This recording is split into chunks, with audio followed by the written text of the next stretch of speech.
अपनी खूबसूरत आंखें खुली रखो। मुझे नहीं पता।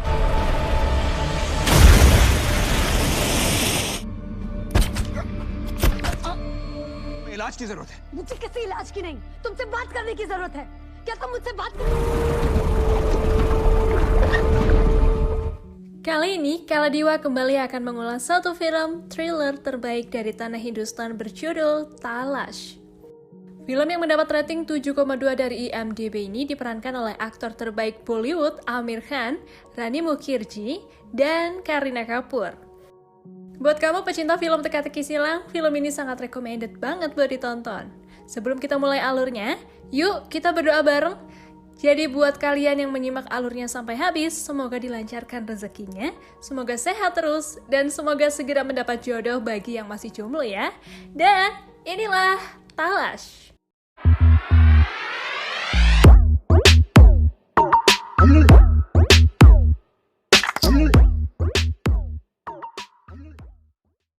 Di awal film, dalam suasana malam yang sepi, sebuah mobil tiba-tiba banting setir dan jatuh ke laut. Besoknya, ternyata kabar aktor bernama Arman Kapoor ditemukan tewas tenggelam di dalam mobil. Setelah mengalami kecelakaan karena kehilangan kendali, jadi mobil tersebut sampai terhempas ke dalam laut.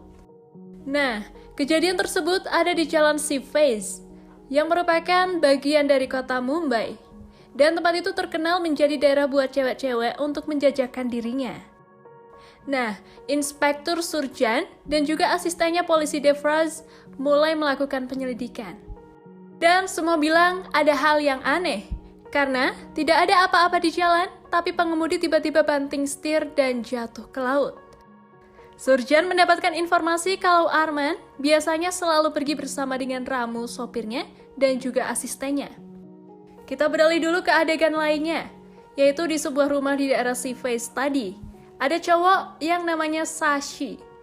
Nah, dia ini sibuk banget menyiapkan koper yang sudah disiapkan di dalamnya. Uang sejumlah 2 juta rupiah. Pacarnya yang bernama Malika dan temannya bernama Tehmur ada di dalam rumah tersebut. Tehmur datang tiba-tiba memberikan SIM card baru yang memang diminta oleh Sashi. Kemudian, Sashi membuang SIM card lamanya. Temannya, si Tehmur sempat bertanya mengapa Sashi mengganti nomornya. Sashi hanya menunjukkan raut muka sinis dan menyuruh Tehmur untuk pergi. Tapi Tehmur dengan keahliannya berhasil memungut SIM card yang tadi dibuang oleh Sashi dan Tehmur merasa ada sesuatu yang besar yang disembunyikan oleh Sashi. Di rumah, Rosni, istri dari Surjan, kedatangan Freni, tetangganya. Jadi dia adalah ibu-ibu misterius yang membawakan kue untuk Rosni. Di saat Rosni menyiapkan teh, si Freni ini memperhatikan foto anak dari Rosni. Namanya Karan, dan Karan sudah meninggal dunia. Wah, semakin menarik nih film. Kita balik ke Inspektur Surjan yang masih lanjut dengan penyelidikannya. Dia menemui Sonia yang kebetulan bersama Sanjay, sahabat Arman Kapoor. Mereka bilang kalau akuntannya sudah memberikan uang 2 juta rupiah kepada Arman saat itu. Artinya, Arman memang sedang ingin memberikan uang tersebut kepada seseorang. Dan kita belum tahu nih siapa orang yang dimaksud. Lanjut, Inspektur Surjan dan asistennya pergi menginterogasi akuntannya, Arman Kapoor. Dan dia mendapatkan informasi kalau akuntannya ini memberikan 2 juta rupiah ke Arman dan dimasukkan ke dalam tas warna hijau. Dia juga meminta untuk mengirimkan uang ke resepsionis di Hotel Lido, di mana hotel itu ternyata dekat dengan insiden kecelakaan tempo hari.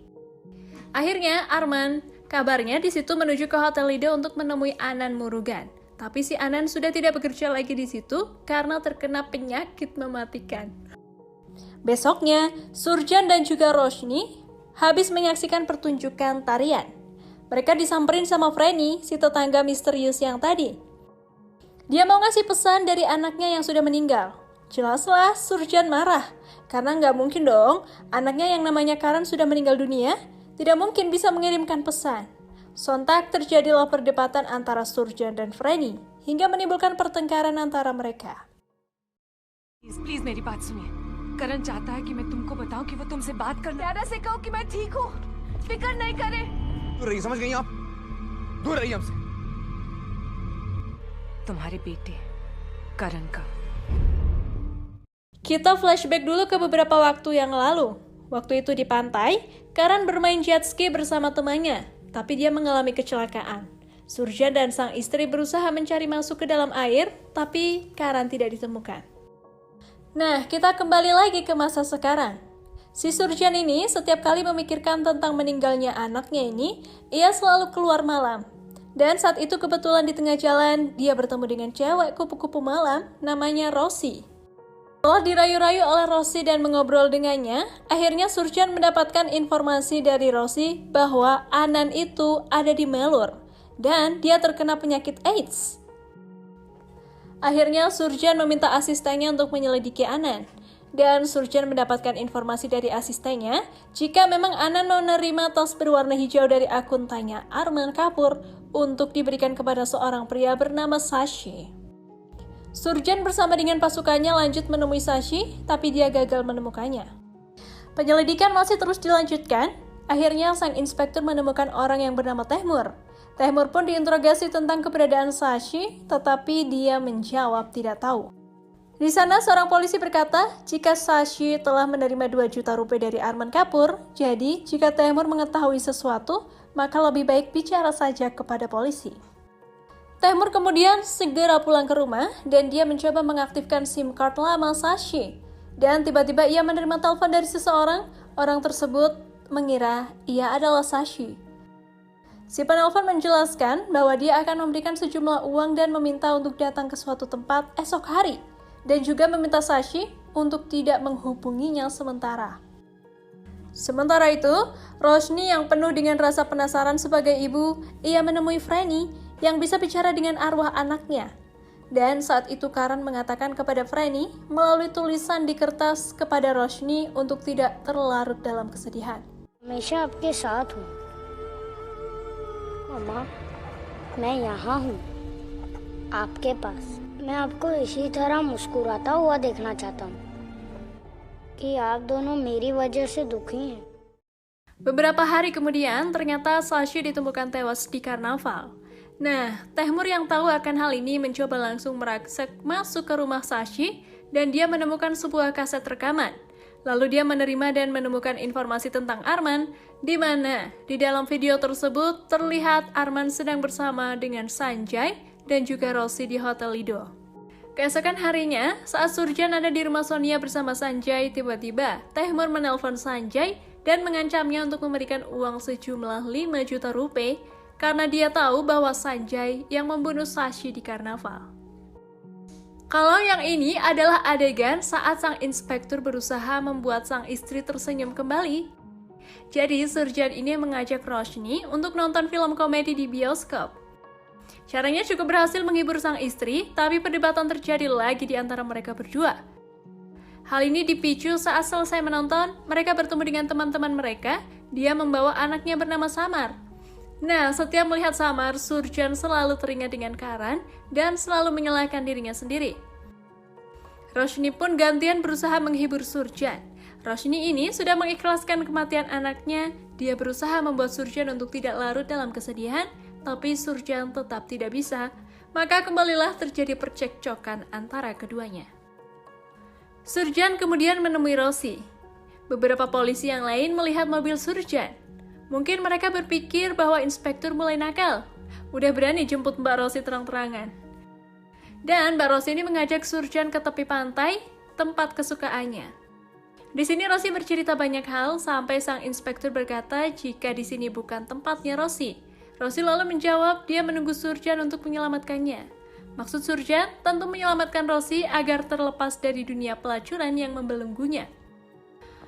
Rosie bahkan bercerita bahwa dia ternyata pernah menginap bersama Arman dan juga temannya bernama Nihil. ऐसा लगता है सारे जवाब मेरे सामने हैं लेकिन एक और आदमी था उसके साथ, यानी कि अरमान कपूर. लेकिन देखूंगी तो पहचान लूंगी. Besoknya, Surjan menemui Nihil, tapi Nihil dalam kondisi sakit dan tidak pernah bicara semenjak insiden kecelakaan yang menimpanya. Lalu kita menuju ke Tehmur yang lagi-lagi mengancam Sanjay. Sanjay bilang kalau dia ternyata tidak membunuh Sashi. Lalu adegan loncat lagi ke rumahnya Surjan. Surjan berniat mengajak asistennya makan malam. Ternyata, dia mendapatkan pesan di kulkas. jika istrinya sedang pergi menonton bersama temannya. Sang inspektur ini langsung menelpon temannya Rosny, tapi ternyata istrinya tidak bersama teman-temannya. Surjan pun mulai curiga. Dia lalu membongkar-bongkar lemari mencari sesuatu, dan benar, dia menemukan kertas yang disimpan oleh Rosny, kertas yang berisikan curhatan anaknya yang ditulis oleh Franny. Surjan pun marah besar, dan dia pergi menemui Franny. Dugaan Surjan benar, ternyata Rosny bersama Franny di sana. Surjan bahkan menantang Franny untuk bisa menunjukkan wujud anaknya sekarang juga. Franny jelas tidak bisa menyanggupinya, dan saat itu dia juga bertemu dengan Rosny, dan mereka akhirnya bertengkar hebat. करना चाहता है तुम पागल हो गई रोशनी। तुम्हें ऐसी चीजें बताइए जो सिर्फ करण जानता था। तो मैं वो क्यों ना करूं जिससे मुझे शांति और खुशी मिलती है। बार अनजान लोगों की तरह नहीं, पति पत्नी की तरह रह सकते हैं। Terkadang, awal mula pertengkaran bukan karena ketidaksempurnaan pasangan, melainkan disebabkan ketidakjujuran yang dibalut dengan perasaan tidak enak hati untuk diungkapkan. Karena jengkel dan sumpek, Surjan lalu pergi dan kembali bertemu dengan Rosi. Sampai di sini, Rosi mendengarkan curhatan Surjan tentang masalahnya dia dan istrinya. Di sana Rosi juga meminta bantuan Surjan untuk membebaskan Malika dari pekerjaannya yang menjajakan diri itu. Besok paginya, Surjan bangun di kamar hotel sendirian. Singkat cerita, Surjan saat ini berhasil membebaskan Malika dan dia bertanya kepada Malika tentang Rosi, tapi ternyata Malika tidak mengenalnya.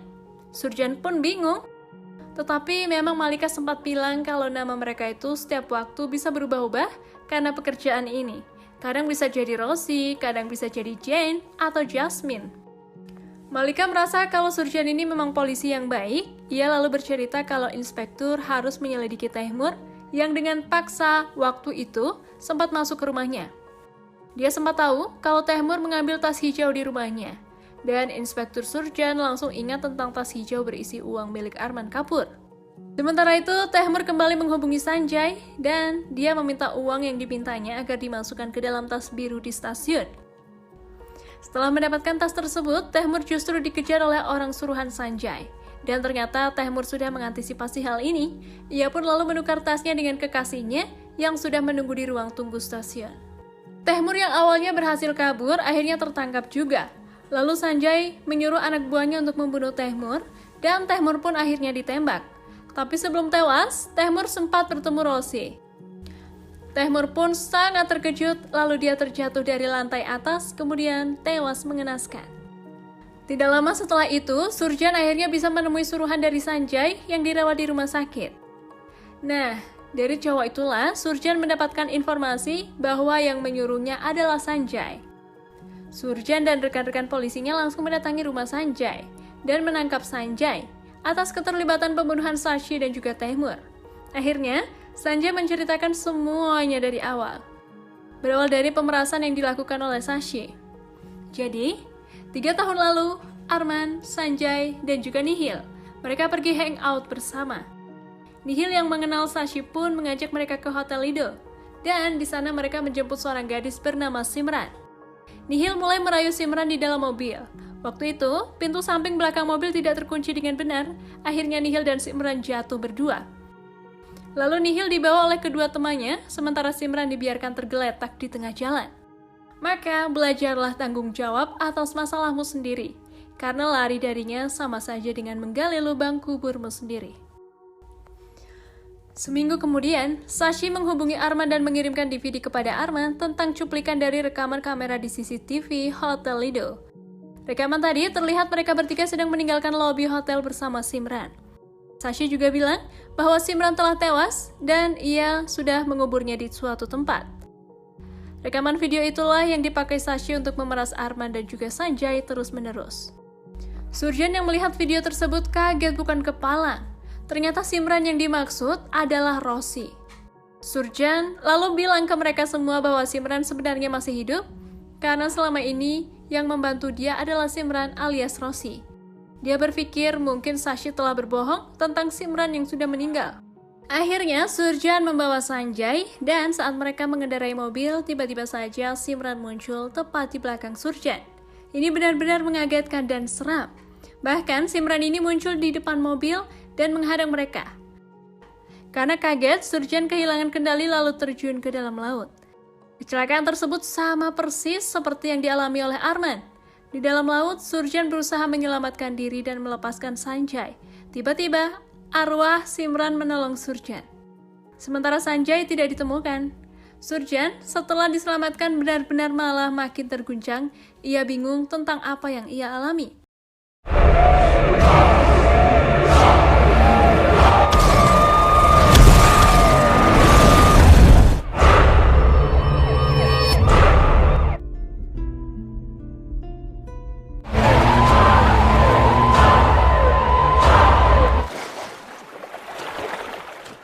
Keesokan harinya, Surjan bertemu dengan pimpinannya, dan saat itu katanya, atasannya mendapatkan laporan dari polisi lainnya, ternyata Surjan akhir-akhir ini mengalami kegoncangan jiwa, di mana mereka itu sering banget melihat Surjan mengobrol sendiri.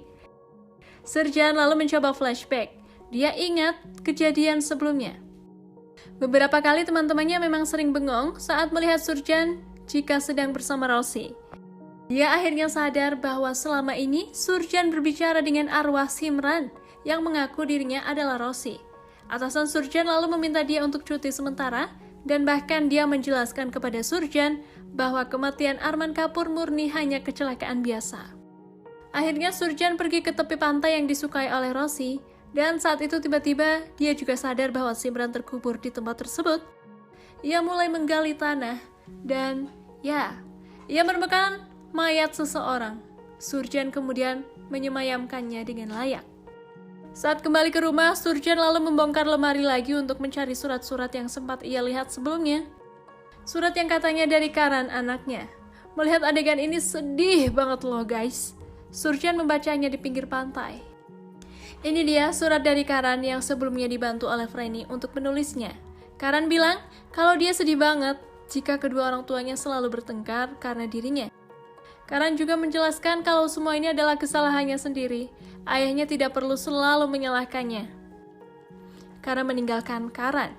Karan juga bilang Surjan adalah ayah terbaik di dunia. Dan benar, bahwa anak hanyalah titipan, tapi terkadang kita tidak akan siap jika titipan itu diambil pemiliknya demikian cepat. Di ending film, Surjan menangis di pelukan istrinya. Ia sepertinya sekarang percaya dan mengakui bahwa dunia lain itu memang beneran ada di antara mereka. Everyone, sekian alur cerita film Talash, dan nantikan alur cerita film menarik lainnya dari Kala Dila.